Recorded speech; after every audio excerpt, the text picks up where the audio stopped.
Hello friends, welcome to my YouTube channel. आज हम आतिया हुसैन की लिखी हुई एक famous novel sunlight on a broken column को डिस्कस करेंगे।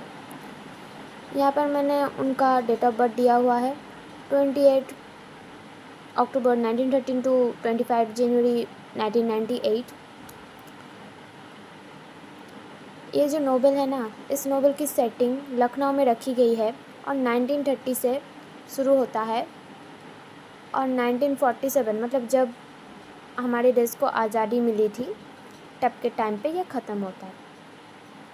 तो 15 फिर उसके साथ अगर आप 17 साल को प्लस करोगे तो तब लैला 32 ईयर की हुई।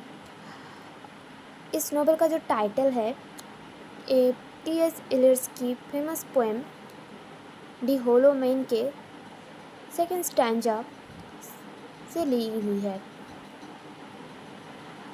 ये पोएम 1925 की थी। अगर आप इस नोवेल को अच्छे से समझना चाहते हो ना, तो आपको लैला की फैमिली ट्री को समझना पड़ेगा।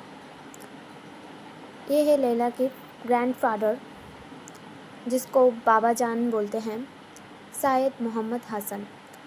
लैला के फैमिली मम्मी डैडी के गुज़र जाने के बाद वो अपने दादाजी के पास ही रहती है। लैला के 2 आंट होते हैं, मतलब फूफी जान, मतलब बुआ जी। एक है आबिदा और एक है मजीदा। ये जो बहनें हैं वो ये मुस्लिम ट्रेडिशन को बहुत अच्छे से फॉलो करती है। ये जो नोवेल है ना, ये एक मुस्लिम के ट्रेडिशनल एक रिच फैमिली को दिखाया गया है। इस नोवेल में बहुत अच्छे से इस नोवेल में एक्सप्लेन किया गया है। तो ये दोनों जो है मुस्लिम ट्रेडिशन को अच्छे से अपना रही थी। वो पर्दा करना, अपने चेहरा किसी अननोन स्ट्रेंजर को ना दिखाना, वो सब वो करती थी। आंट जो मजीदा थे, उसकी बेटी थी ज़हरा, जो कि लैला की कज़न है, पर उसको इन सब से कोई कंप्लेन नहीं होती है ज़्यादा। वो इन सब से खुश रहती थे। वो उसको ये सब रोज़ अच्छा लगता था, ऐसे पर्दा करना, इन सब से खुश थी। और तब के टाइम में इसकी शादी की बात चल रही थी, ऐसा कुछ शादी की तैयारियां चल रही थी। पर लैला जो थी ना, वो थोड़ी अलग थी। उसको चाहिए था आज़ादी, मतलब कुछ करने की आज़ादी, ऐसा कुछ चाहिए था। वो थोड़ी अलग थी, ज़ारा से वो बहुत अलग थी।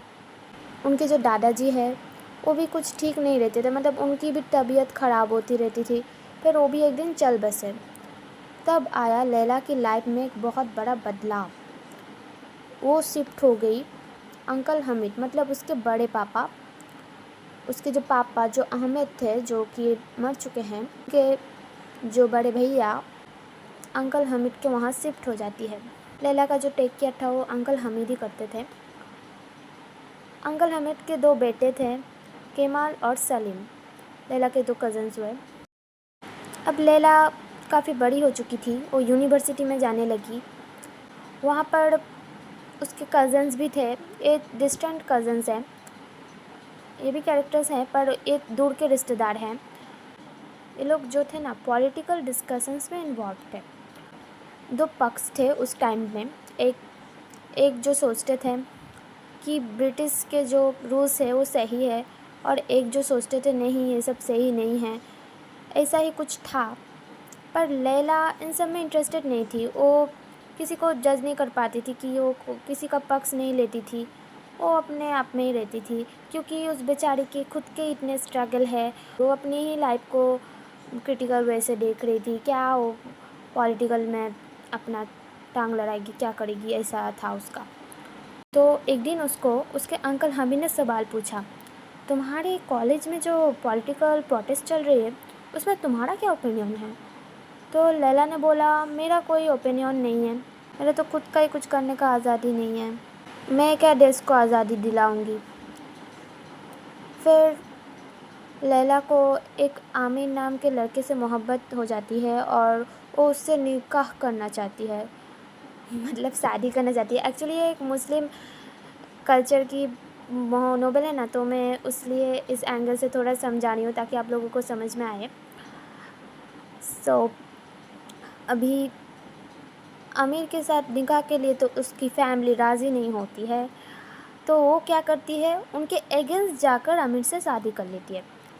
फिर उसको ऐसा लगा कि उसको आज़ादी मिल गई, मतलब उसने अपना, उसका जो मन था, उसका जो इच्छा था वो उसने पूरा किया, किसी का कुछ नहीं सुना। उसको ऐसा लगा कि उसने आज़ादी पा ली। और लैला और आमिर की एक बेटी भी होती है, साला, आमिर के ग्रैंड डॉटर। ये मैंने समझाने के लिए ऐसा दिया हुआ है। उसके बाद 1947 का टाइम आ गया। तब इंडिया और पाकिस्तान की पार्टीशन की लड़ाई हो रही थी। लैला के हस्बैंड इस युद्ध में गए थे और उनकी वहाँ डेथ हो गई। तब लैला एकदम अकेली पड़ गई, फिर से लोनली हो गई, सब बिखर गया एकदम ब्रोकन कॉलम की तरह। पर एक होप था जो कि सनलाइट को दर्शाता है, इसलिए इस नोवेल का नाम है sunlight on a broken column. Laila पूरी अकेली पड़ गई।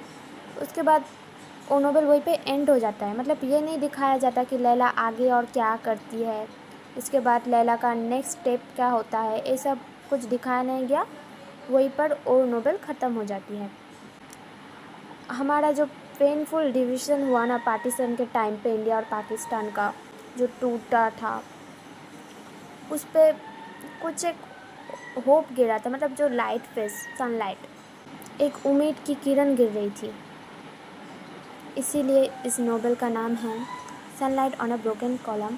अगर आप कैरेक्टर को और इसके फैमिली को अच्छे से समझेंगे ना, तो आपको नोवेल बहुत अच्छे से समझ आएगी। बहुत ही इंटरेस्टिंग नोवेल है।